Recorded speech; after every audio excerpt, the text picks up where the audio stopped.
So this week is Parshas Noach, and we're going to be discussing an interesting sugya today. It is not really Nagei Halacha L'Maisa, but the Shiurim I give on the Parsha are not geared Halacha L'Maisa, but rather Shashua Shel Torah.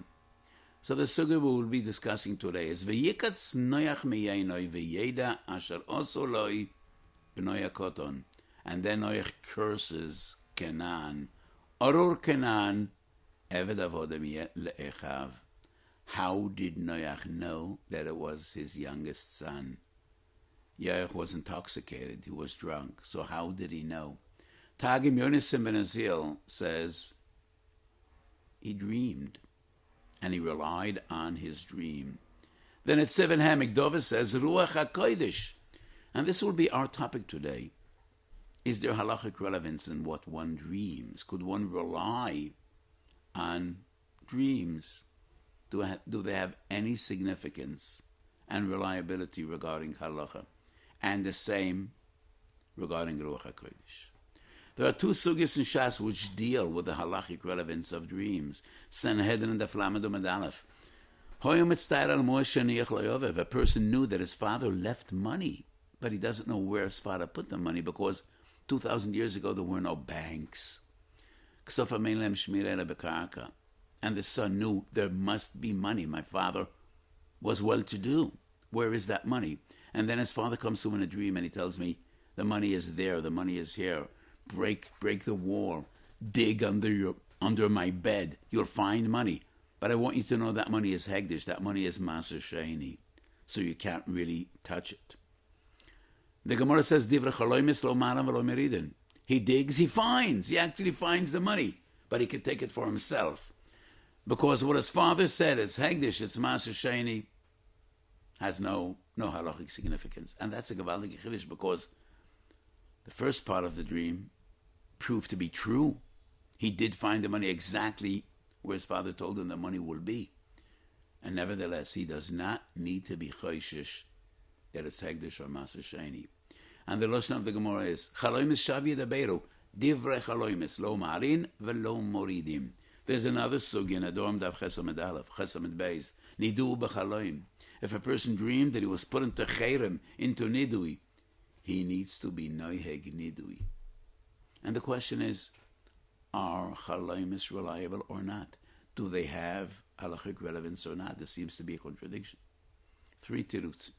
And whenever I say 3 terutzim, the most important one is number 3, as you know. Chuvas at Tashbetz, Chelik Beisim Akuf Chavches, the Tashbetz says, Echalaim is a suffix. And therefore, when we deal with Momenes, suffix Momen Akula, Chimachri Amuchzak. Isurim, Sveket Isur Al-Chumra. Nidui is an inyan of Issa Veheter, and that's why Tzorech Lachshoish Li Nidui. But in Sanad Flamed, we're dealing with monetary issues. It's about money, and therefore, suffix Momen Akula.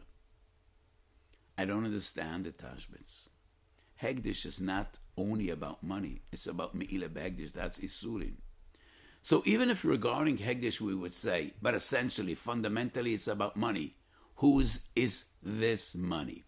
And that's actually a big discussion in the Ran in Adorm Dav Ches. But it is only in the She'iltas that the Loshen is Hegdish. In the Gemara, in Bavli, Sanad and Aflamed, it's Maser Sheni.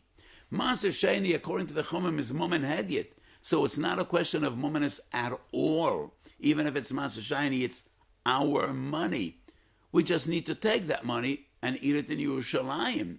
And therefore, it's a Sveket Isura, not a Sveket Mamoina. The eldest son of the Noida Yehuda, Memala Makoim Avoisav, is one of the Gedolei Yisrael. Shalas Shuvas Shivas Tzion Reb Shmuel Ando Semenun Beis. He says, it is only by nidui that we need to be choishish because that's a sekonas nefoshes, chamira sekante mi yisura. This teretz is also questionable. The Gemara does not seem to maintain it's only because of the sekona, tzorech linag nidui, but rather it has a din of nidui. The same Gemara discusses nodar b'chaloim, if a person made a neder b'chaloim. And the second reason I disagree, both with the Tashbetz and with the Shivasian, is Loshan HaGamora, Divrei Chaloimes lo malin velo moridim. And Chazal quote the Pasuk, Chaloim Shav Yedaberu. So in Brochas, Chazal quote that Pasuk. So if Divrei Chaloim is lo malin velo moridin, that's mashma. They have no significance. Hu emes yoredarakoi.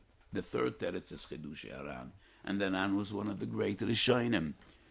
The Ran says we're dealing with two different issues, fundamentally different. Information that we achieve through dreams has no relevance. Data has no halachic bearing. But there is, in Yonim Zguliyim, in dreams, HaKodesh Baruch Hu speaks to people in their dreams. And that is why, Nidui b'chaloim, yes, we need to be choishish. I just want to revive your memory. There's a concept of Tanas Chaloim. If a person had a bad dream, according to Chazal, he should fast. And he should fast even Shabbos. So, when we're dealing with Inyonim Zguliyim, Chaloims have significance. There's an entire Perek in Brochas, Perek HaRoya, about different dreams. There are good dreams, there are bad dreams. Halacha l'maisa today, we don't fast Tanas Chaloim. In every siddur, there's Hatovas Chaloim. And in many kehelas, by Berchas Kahanim Yom Tov, there's a special tefillah, Latovas Chaloim.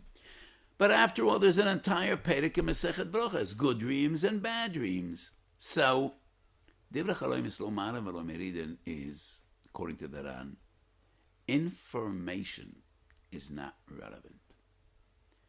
But there is significance in the realm of Zgula, and therefore Nidui b'Chalom is valid. Two sources of Shas we find that Gedolei Atanom were reprimanded in their dreams, and HaKodesh Baruch Hu gave them Musar. Gittin Daf Nun Beis, Rav Meir gave a psak regarding Dine Apotropos, and then he dreamed, Ani laharois va'atu livnois. After Piken Rav Meir said, Divrei Chaloim is lo malen v'lo moridin. But there's another Gemara, Hori Yeshud Gimel Amid Beis, and Rav Meir's friend felt differently. That's one of the unbelievable stories that we find in Chazal about the Nesios of Rabban Gamliel. Rav Meir and Rav Nosson both were, in a way, somewhat disrespectful. And they dreamed that they went astray. Rav Meir didn't care about the dream. Divrei Chaloim is lo ma'alav v'lo, and Rav Nosson went to apologize before Rabban Gamliel because he was afraid of that dream. So we find different attitudes amongst the Tanuim when one dreams Divrei Musar. Does that really have meaning and significance? Now I want to share with you 10 different sources, Halacha, that are Nizgala b'Chaloim. Does that have significance? Not information, not data, not just what happened, what didn't happen, but halachas. 10 different sources. Rosh, Avodah Zorah, Perek Gimel, Siman Mem Aleph. There was a big argument among Baalei Tosis regarding a fish named barbuta, some sea creature. Is it a kosher fish or not? Are the scales really scales? Is it a dag sheyesh bo kaskasim? Rabbeinu Ephraim was matir, and he was lenient, and then he dreamed that he was machal shkotzim b'Yisrael, and he retracted. After the dream, he retracted. Chuvas Noide B'Yehuda, Madura Tinyon Radeh Siman Lamed, he asked, why did he retract? Toide Loi B'Shamayim. What does a dream mean? Divrei Chaloim is lo malam v'lo moridin. We remember the story in Bava Metzia Nuntes. Rabbi Eliezer v'Rabbi Yeshua shenechlako b'tana shel Achanoi. Baskol min hashamayim says aloche ke Rabbi Eliezer. And Rabbi Yeshua says, Toide Loi B'Shamayim. Kvanin Emesinai. But maybe it is only there because Achrei Rabim Lahatos, and the majority of the Chachamim were on Rabbi Yeshua's side. So when a Baskol goes against the Halacha, against a Pasuk, against the clear Halacha, Achrei Rabim Lahatos, the majority has the power to override the minority. Maybe it is only there that Torah Loi B'Shamayim. Then the Yehuda says, Rabbeinu Ephraim Chosabai la'atzmai. He saw in this dream that he needs to be machmir, but he did not retract his psak that he paskened l'Rabbi. That is against Pashtus HaMashmos in the Rosh in Masechet Avodah Zorah. Tshuvas Radbaz, Beis Elofim, Reish Pei Vav. The Radbaz wanted to be matir, to take Tefillah Rabbeinu Tam and turn them into Tefillah Rashi, because the halacha is Kerashi and therefore it's Malan HaKodesh. And then he dreamed that psak is a mistake. He retracted. Tu shachs and hilchas chires poyalim shach choishe mishpot. Shin Lamed Gimel Siv Kot Mechofei, regarding the halacha, a malamed, a teacher, a malamed da'ardika. Part of the semester he was ill and he couldn't teach. Does he get full compensation or not? That's a machlokes, the Gemara machlokes Rishonim. Rabbeinu Meir, Mebari Tosis, dreamed that he does not deserve full compensation. And the Shach argues, Divrei Chaloimes lo ma'alen velo moridim, against one of the Rishonim. And we find that again, Shin Lamed Gimel, no, Shin Lamed Vav, Siv Koten Beis, regarding another halacha on Zchias Poyalim. A mazik could pay in money or in shvei kesef, shatel, whatever your wishes. But for a worker, you need to pay in money. You need to pay in money. You can't give him anything else. A worker deserves to get his compensation in money.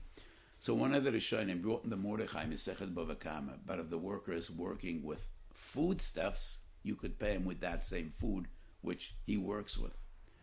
Shach rejects that psak in Shin Lamed Vav, because that is a fact that the Mordechai brings. One of the Rishonim dreamed, and once again the Shach says, Divrei Chaloimis, lo malin, lo moridim.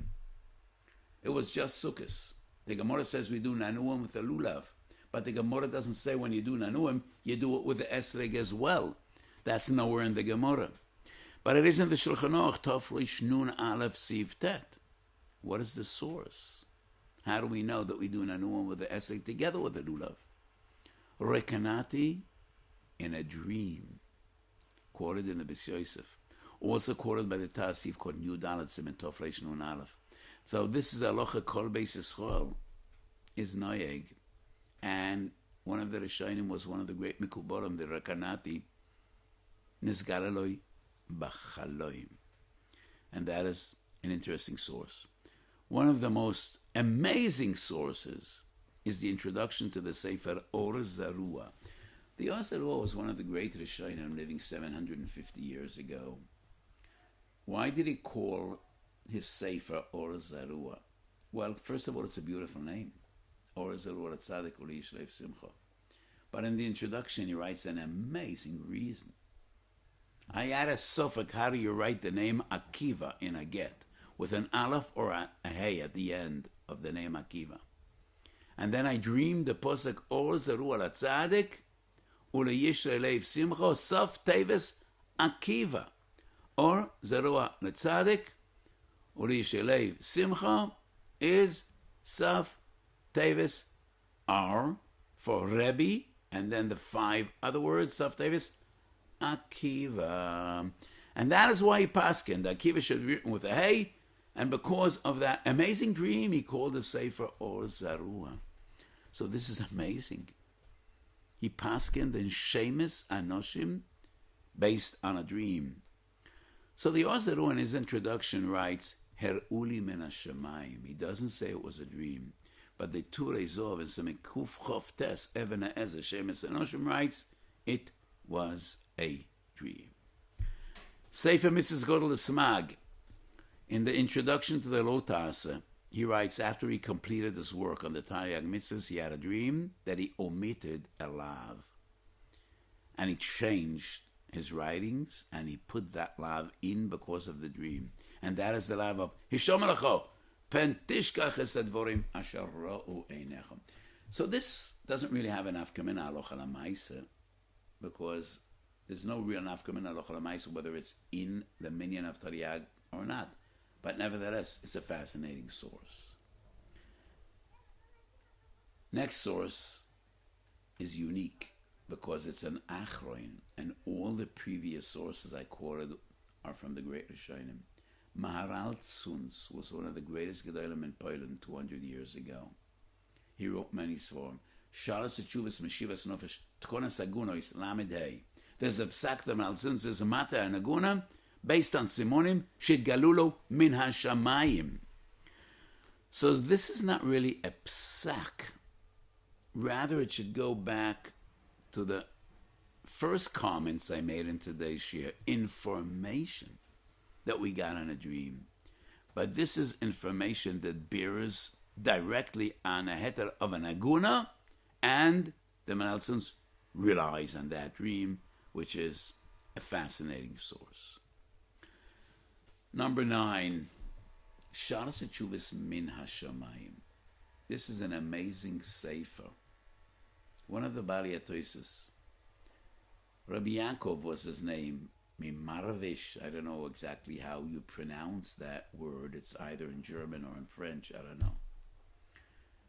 He asked questions from the heavens, and HaKodesh Baruch Hu responded in his dreams. I don't know exactly the methodology, but some Achronim, including the Chido, describe how is that performed, Shalas Chaloim.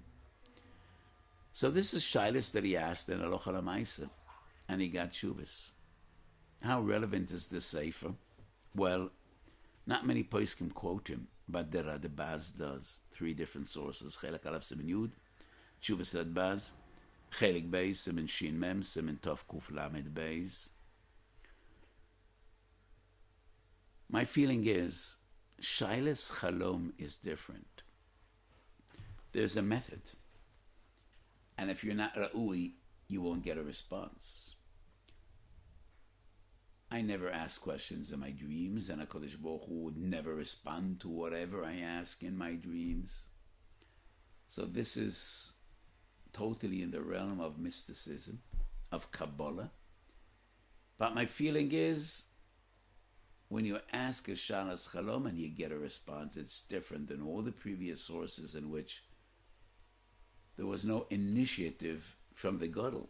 Rather, he gave a psak, and then the next night he had a dream. We'll just end off with Tshuvas Mahari Asad, or Rechaim Simaresh Chof. Mari Asad says there's a difference between a simpleton and a normal Jew that dreams. Then we say it means nothing. But the Gedolei saw that bear the responsibility for the generation, and their psukim affect the lives of their generation and all the generations to come. They have revelations in their dreams, and they are the only ones that know to evaluate the significance of their dreams. So the Gemara Sanhedrin deals with Ploini and Almoini, Yaakov or Moshe or Pinchas or Tanchum or whoever he is. It is different when Gedolei Yisrael have revelations in their dreams. So in many forms we find dreams in Lamdis, Kashas and Terutzim. That is very common. Reb Tzadok HaKohen wrote an entire Sefer Divrei Chalomis, Divrei Torah that he dreamed. In Musa and Chasidus, Reb Meir Simcha and Meshech Chochmah shares his dreams with us. The Shoyla Meshiv shares with us Svaras and Chiddushei Halacha that he dreamed up while he was sleeping. Even in the Taz, twice we find Divrei Torah that the Taz dreamed. Tov Kuf Pei Hei, Hilchas Shofar, Choshe Mishpat Peiches, Yad Ephraim, Tov Reish Tzaddik Hei. Reb Ephraim Zalman Gura shared with us a pshat that he was Mechadish in his dream and Chai Vinish Levezuma Ad Lo Yoda. That is very common. Gedolei Yisrael that learn all day and they think of learning all day. Why wouldn't they dream Divrei Torah? But that has nothing to do with the fundamental discussion we had today. And we come back to the Pasuk. So Noach dreamed that Canaan is the culprit, and he curses Canaan. Orel Canaan, Eved Avodim Yalachav. So I don't really think we could have Kashas and Noach, the giants of the very first generations of Brias Oilam. They had a direct relationship with the HaKodesh Baruch Hu. Was different. That was for Matan Torah. But nevertheless, we use some of the sugyas and pashas Bereshis just as a springboard for discussion. So let's go over to Ruach HaKodesh. So the Netziv says that Noach knew Ruach HaKodesh. Can one rely on Ruach HaKodesh? Torah lo b'shamayim. But I said before, maybe that is only because it went against Rabbi Shua and the majority of Chachamim. The Ravid, in a few different places, writes halachas that he achieved with Ruach HaKodesh. Perek Chesel Chesolav Halacha Hey, the Rambam Paskins Chodos Sheniktam Kosher, and the Rav says, Kvar Hufia Ruach HaKodesh Bebeis Midroshenu Lifnei Kama Shonim, Chodos Sheniktam Posul. It's a machlokes. Does the Ravid really mean Ruach HaKodesh, or is that just a poetical expression?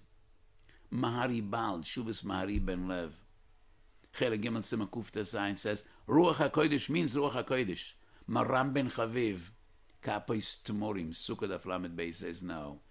The Ravid just means he was Zoichel Achavan LaMito Shel Torah, divine inspiration, Siyate Dishmaya that HaKodesh Baruch Hu gives for Chacham Yisrael. It's just a Malitza Ba'almi. Doesn't really mean Ruach HaKodesh because Torah lo b'shamayim. And the Maram Ben Chaviv L'shitoso in Tosefes Yom HaKippurim Sumen Ayin Heyen, which he writes, Ruach HaKodesh has no significance in Halacha. But there are other sources as well. Some Sofer Reish Ches or Chaim Tshuvas is somewhat of a compromise between the approach of the Kapos Tmorim and the Maribal. Mari Ben Lev says Ruach HaKodesh means Ruach HaKodesh. And Kapos Tmorim says it's a Malitza. The Chassam Sofer writes that Gedolei Yisrael sometimes, by divine inspiration, have this hakora, this awareness, this feeling that yes, we were Zoichel Achavan LaMito Shel Torah Beha'ora Mila'elo, with a special Siyata D'Shmaya, and that's what the Ravid means. Kvar Hofia Ruach HaKodesh Bebeis Midroshenu. Beis Abchira, Perek Vav, Halacha Tes Vav, Halacha Yudalad. The Rambam Paskins, Kedushas HaMikdash, Loi Botlo. And that is why, according to the Rambam, Makriv and Afar Pisheim Bayis. And this Rambam caused Klal Yisrael many times throughout the Golos to initiate, to try. Maybe we should be Machadesh Korban Pesach, other Karbonis. The Ravid disagrees. The Ravid says, Kvar niglo besoid Hashem liyarev, that there is no Kedushas HaMikdash bisman hazeh. Va'anichnas lemikdash einoi chayev kores. The Radbaz has an interesting comment.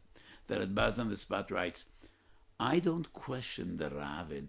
He definitely is soid Hashem liyarev, but Torah lo b'shamayim. I wouldn't rely on the Ravid to go into the Beis HaMikdash. I wouldn't take the chance.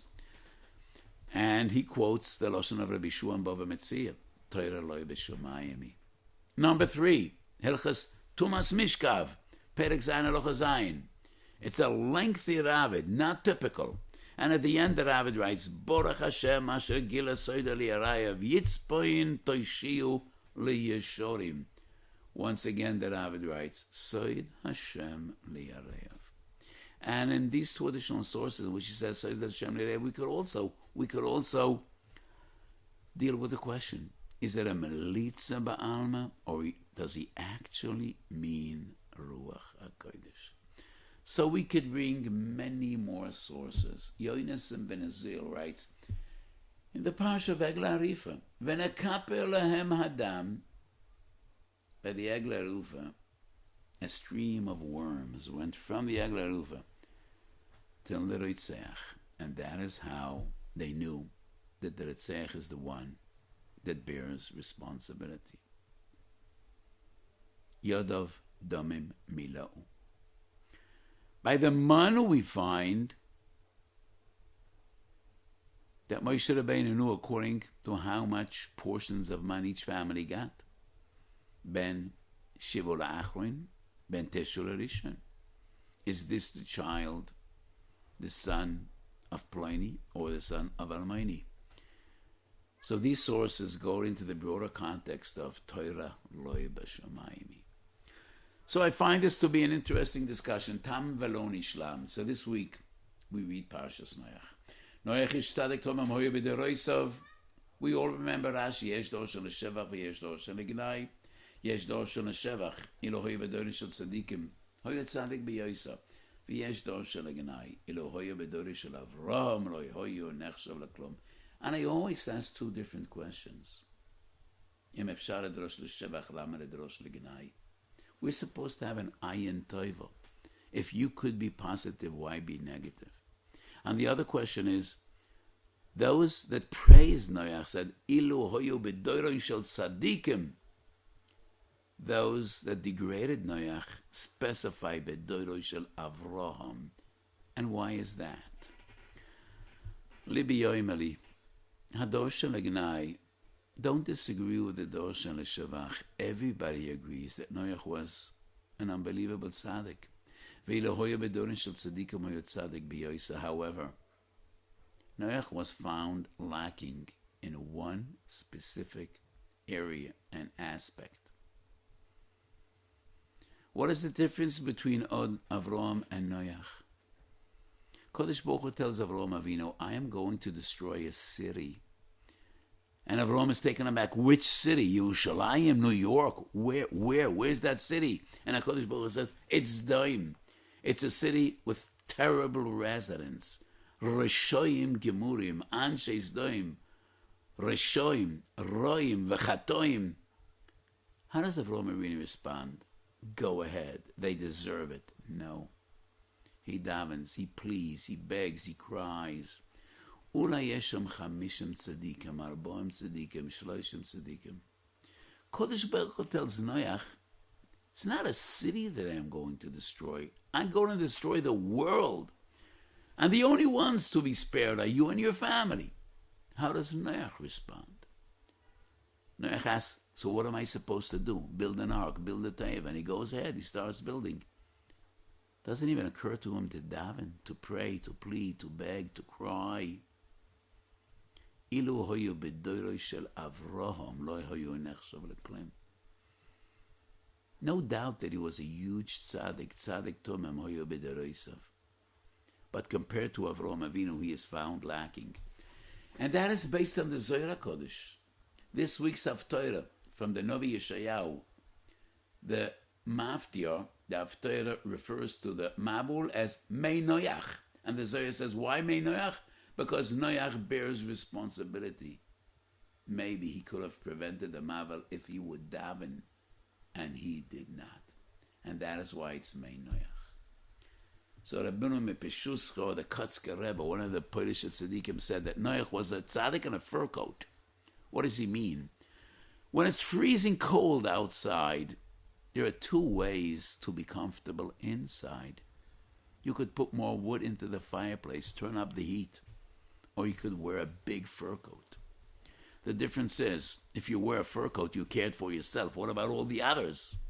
They're still freezing cold. Not everybody has a big fur coat. Noach was a tzaddik in pelts, a tzaddik in a fur coat. Yeah, he cared for himself, his wife, his sons, his daughters-in-law. But what about all the others?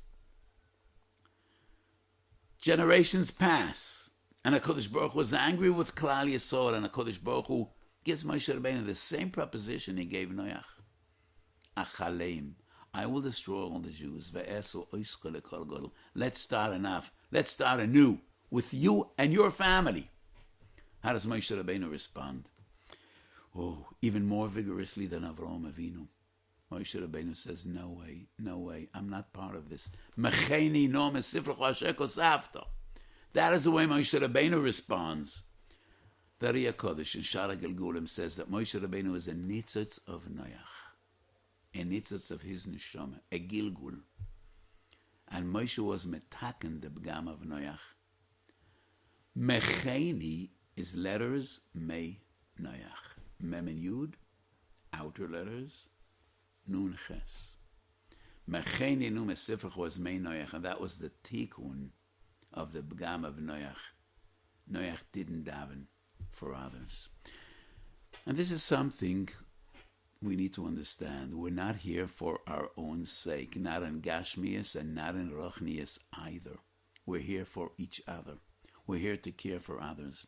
Rabbi Tzelev Volozhin writes in the introduction to Nefesh Chaim that his great father used to give him Musar. You don't care enough for others. And this is a testament to Rabbi Tzelev Tzidkus that he shares this with us. I'm sure he cared for others. He did a lot of chesed, but he didn't live up to his great father's expectations. We're not here for our own sake. We're here to care for each other. Kulonu b'nei ish echad nachnu. Not only materially, but spiritually as well. Ish Israelu Yazero Ula'ochav Yoim HaChazak. We should daven for each other, for health, for shefa, for panosa, for Yiras Shamayim. We're here to care for each other. And in that area, Yesh Doshim Legnai Elohoyo Bedoiro Shel Avraham Vayhoyo Nechshav Laklum.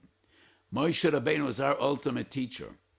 Moshe Rabbeinu says, Mecheni nu mesifrecho, and that was the tikkun of Mei Noach. Have a beautiful Shabbos and a good gebencht Shiur.